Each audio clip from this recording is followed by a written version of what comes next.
Hello all, welcome back to my channel. Kat Rambo here, your friendly neighborhood medicine woman. Today we're going to have a conversation about natural wellness and diet. So what is diet? Diet is something we think we go on when we need a certain outcome, but the truth is, in any other animal in the animal kingdom, a diet is simply what they consume. So what is in our best interest to consume? So we do tend to think about our food intake, but what about the media we intake? What about the friends and the energy of the people around us that we intake? And also, what about we're putting on our skin? So today I'm going to do my hair care routine, and I thought I'd share it with you. So when you put something on your skin, that's the food that your body is consuming. Your skin is your largest organ. So you're going to put into your largest organ, the thing that keeps you insides and the outside world outside, and you're going to put something on it that's not actually going to feed it and nourish it. So the goal here is not just to get away from things that are not healthy, certain types of artificial chemicals, etc., but to move towards things that are actually proactively good for you. So this is the premise behind my herbalism company, not just to replace the things that aren't healthy, but to start adding things that heal the damage of use of years of the things that we buy in stores and don't realize that they're really not good for us. So I'm going to talk a little bit about what it is that I do for my hair today, because it changes all the time and why it changes all the time. And maybe this is a video that should have gone on my herbalism page, but nonetheless, I wanted to share with you and have a conversation about responsibility, because that's what we decide when we decide what to put in our body. And I'm not saying become a tyrant and be a vegan and only use hemp seed oil on your skin, but maybe try and make small adjustments.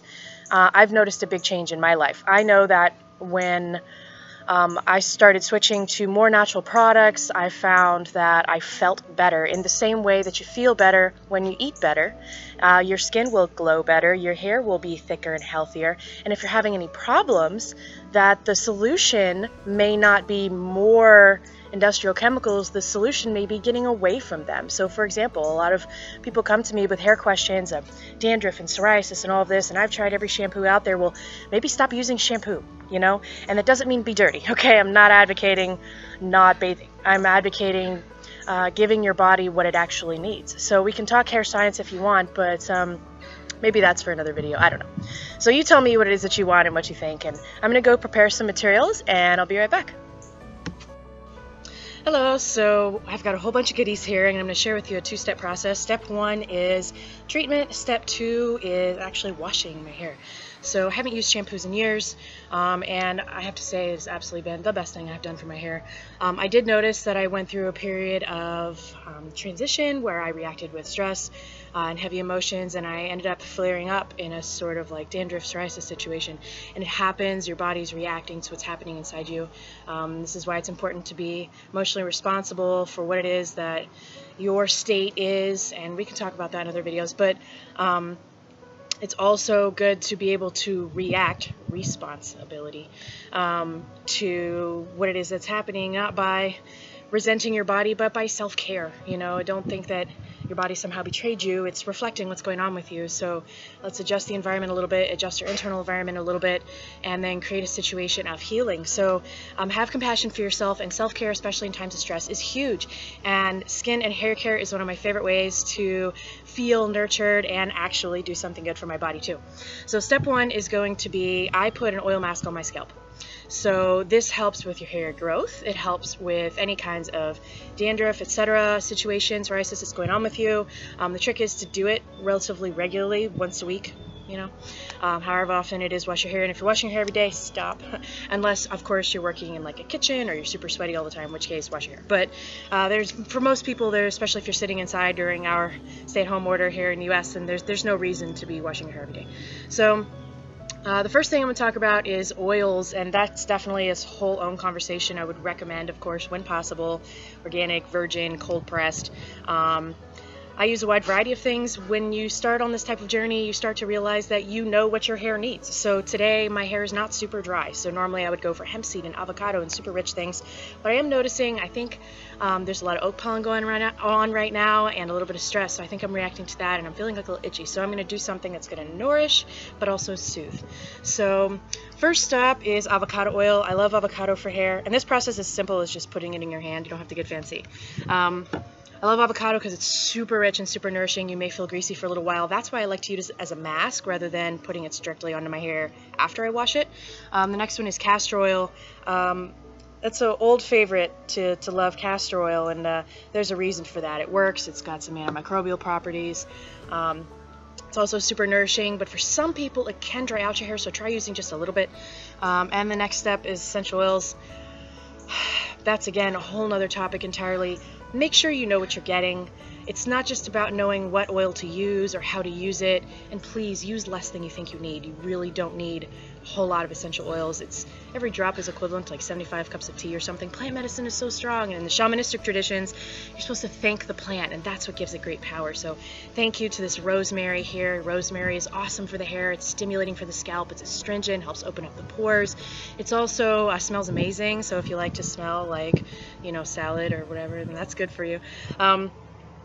I also recommend lavender. I also like chamomile for hair. Peppermint, a lot of people really like peppermint for the hair. Tea tree, especially with tea tree and peppermint though, again, just because they're super astringent. Try use just a little bit. It goes a lot further than you think it does. So add a couple drops. And with essential oils, you want to make sure you know what you're getting. So you don't want to like mash your oils, just sort of blend them if you can. And give yourself a nice massage. Tell your body that you love it and you're grateful for it and you're giving it the food that it needs to thrive, be healthy and happy and whole. And take this time to really ritualize your life and offer up thanks for what your body does do for it, especially in the modern world. We get really caught up in what isn't good enough about ourselves, but the truth is, what you do have is amazing. So be grateful for it, appreciate it, be thankful, give yourself a little massage, tell your scalp, I love you, you're perfect, so good.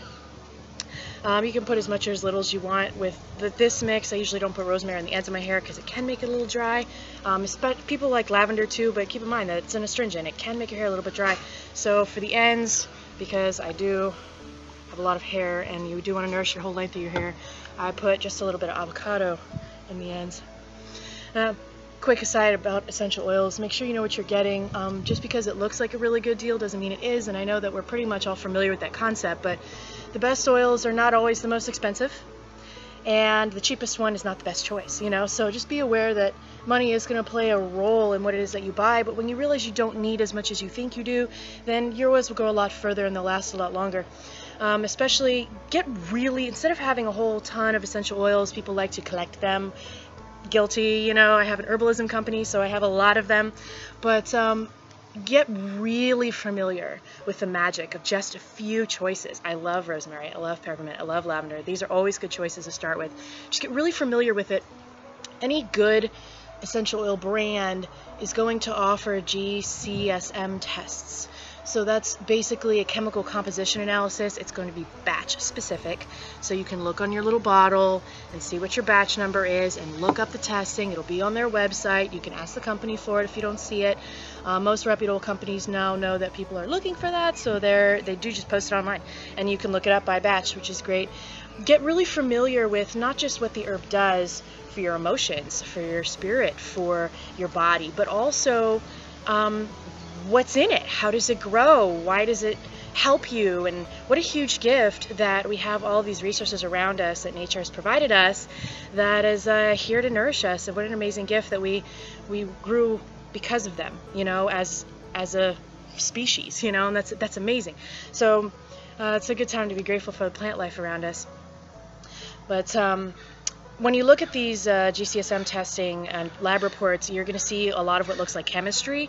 Get familiar with just a few key elements. For example, in lavenders, it's very easy to tell when something's been adulterated, when something's may have the medicinal compounds you're looking for, but also may include another byproduct that tells you that that's not from the plant, it's from an additive. You can tell the origin of these plants by these chem reports, and I recommend it, especially if you're trying to use them medicinally. You want to know that the plant you're getting is from a good crop, or has the compounds that you're looking for in it. So know what those are and understand that that's that's going to make an impact on if it works for you or not. If you're putting perfume on your body, which is unfortunately what's in a lot of these little bottles, then that's not going to help you. But if you're putting raw concentrated plant goodness on your skin, then it's going to help you. So whatever it is that you're into, also be aware if you're allergic to things, don't use them. I feel like that shouldn't have to be said, but maybe it does.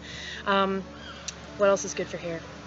Yeah, so I basically just like to leave this sit. If you have more questions about essential oils, there are a few brands that I like. I buy different things from different places based on what's in the lab reports, what's the crop that year, where's it coming from, is it sustainably harvested, does it support local indigenous communities, blah, blah, blah. You know, whatever it is that makes me feel good about buying something. And I take that very seriously in my herbalism company. I only buy things that are, one, the best, and two, best for the world and the environment, the people who produce them. I actually have grown to really like a couple of essential oil companies, and one of them is the one I'm using right now. Their lab reports come back good. The price is surprisingly not high. The products are really rich and fragrant, and they usually have a really nice profile too. Sometimes you'll get a really good product that just doesn't smell that good, but that's just because the plant didn't smell that good, you know, but that's fine. You know, it's still super useful. It's just not as lovely. So, I mean, we should be happy when we're healing. That's good medicine, you know, is joy. So I'm not sure how YouTube works, if I'm supposed to talk about brands or not, but maybe you guys can tell me what you want to know. But I'll throw it out there because I love this company. It's Plant Therapy.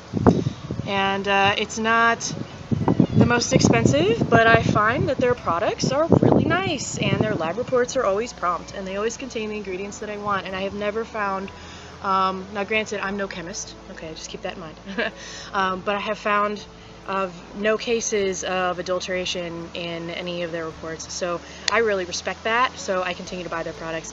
A lot of people will buy them on aggregators like Amazon or eBay and then complain that the product isn't quite right. I would recommend just buying directly from their website, and I bought a bunch of things from Plant Therapy and they sent it with free shipping, so I mean, there's no reason why not.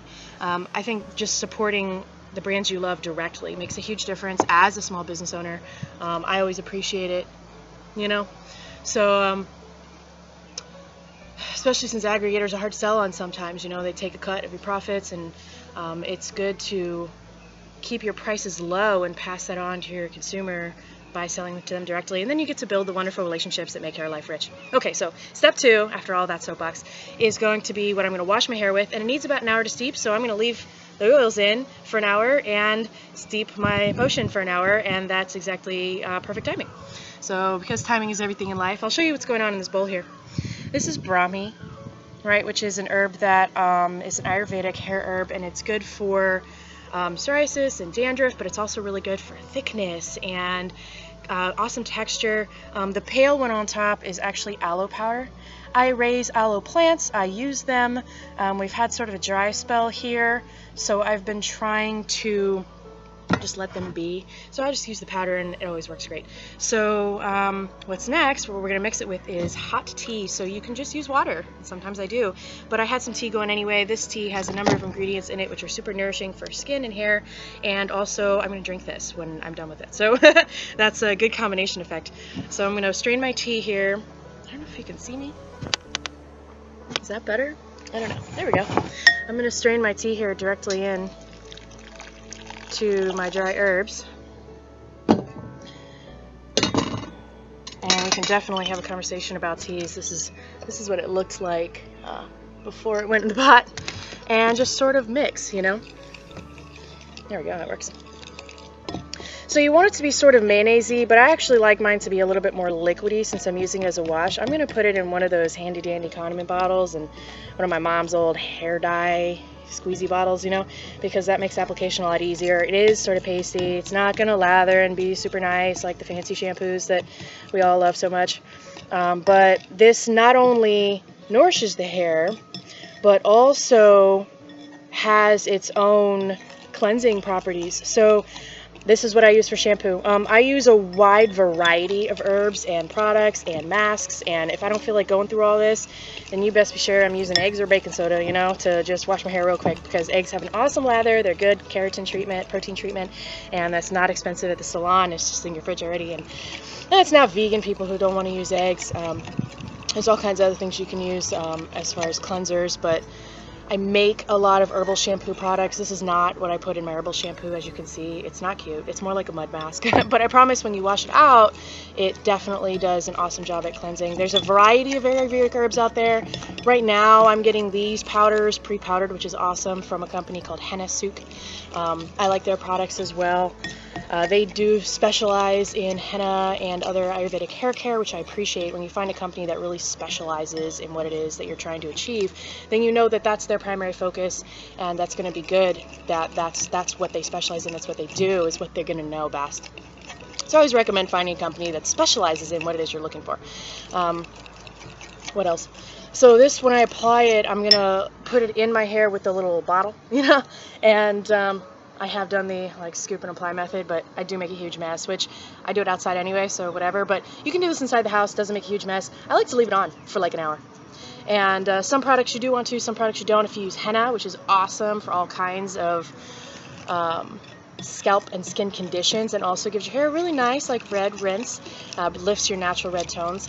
There are all kinds of herbs you can use to lighten and darken and whatever your hair. So if you're thinking about changing your hair color, maybe consider that there are a lot of options out there that don't require harsh chemicals, and you're not going to get that bleach blonde look that you may want from a bottle, but as it turns out, your natural color is perfect for you, and you can adjust it a little bit and have some fun with it. That's always good. So I like hennas, but I don't always want to deal with the mess and time of henna. You leave that on for 4 hours if you want, So for this one, even though for an hour, if I'm doing eggs, I'll leave it on for 10 minutes, or if I'm doing baking soda, then I put it in and rinse it out immediately, So whatever your time constraint is also going to be a factor in what it is you choose to do with your hair. But the truth is, you have options. You have so many options, and would you want to eat the same thing every day? Maybe your hair and skin doesn't also. So you're going to learn what it is that your hair wants. Some days I just put a little coconut oil in my hair and I'm done. That's good. And some days it's avocado and hemp seed and castor and as much nourishment as I can get. The teas that you add into here, if you choose to use tea instead of water, then that'll change what your hair needs. If you're feeling really dry, then don't use lavender. Use chamomile.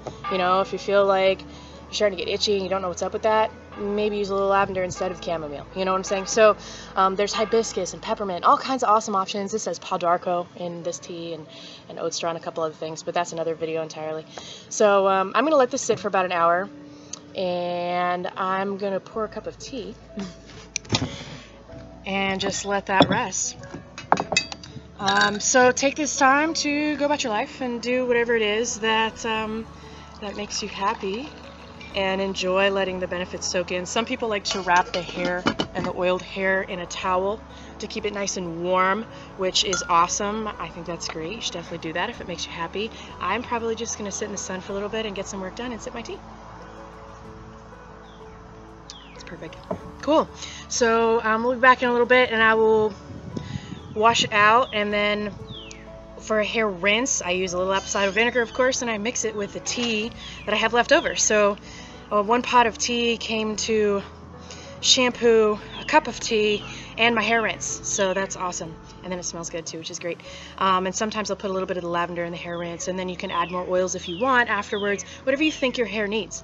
When you're adding hair oils, have patience, because you may notice that it doesn't do exactly what you want to do it right away, but conditioners have waxes. So the wax is what's making your hair feel silky. It's not actually nourishing your hair. So with oils, you may notice it takes time for it to work, over time. And also, right when you put it in, it's going to feel greasy, okay? So just let it soak in, give it a minute. Usually after I wash my hair, I put a whole bunch of oils back in my hair. And your scalp produces oil because your body needs it, and that's how it cares for itself. So if you're stripping all the oil away, your body's going to freak out and produce a lot of oil. People who have very oily hair may not. They may just be reacting to their environment. They may just have really aggressive and profoundly healthy scalp. So maybe think about adding oils to see if it takes away some of the oils that you're naturally producing. And if you're not, if your hair is really dry, then definitely work with the oils. Again, the quality of the product is going to make a difference, and it's not necessary to blow a ton of money on it either. You can do it for yourself pretty cheap.